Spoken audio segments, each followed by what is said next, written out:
Now we go to chapter 12, and you get Miriam and Aaron, the older siblings of Moses, and they're complaining against Moses, saying, hey, you're taking too much on yourself. We're from the same family. We should have more power, more ruling, more leadership than we've been given. And Moses is not against other people prophesying. There's other passages where he says, people come in and say, we got a couple people prophesying in camp. You got to stop them. And Moses says, I wish more people had direct access to God so they could speak his truth.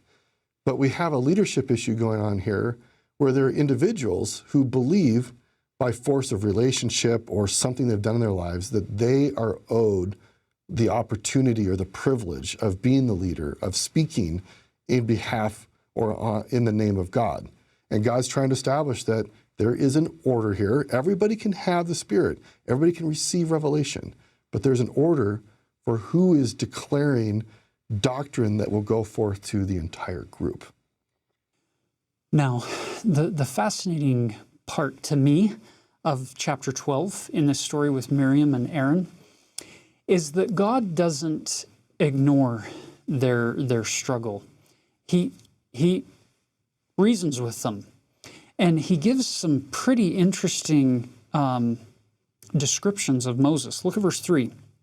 Now the man Moses was very meek, above all the men which were upon the face of the earth.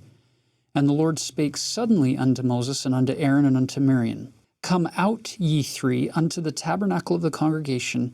And they three came out. And then the Lord's going to do this experience with Miriam and Aaron, with their hands being leprous and other experiences, to show this point. Look at verse 6.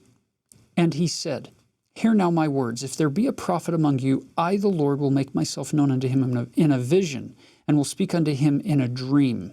My servant Moses is not so, who is faithful in all mine house. With him will I speak mouth to mouth, even apparently, and not in dark speeches.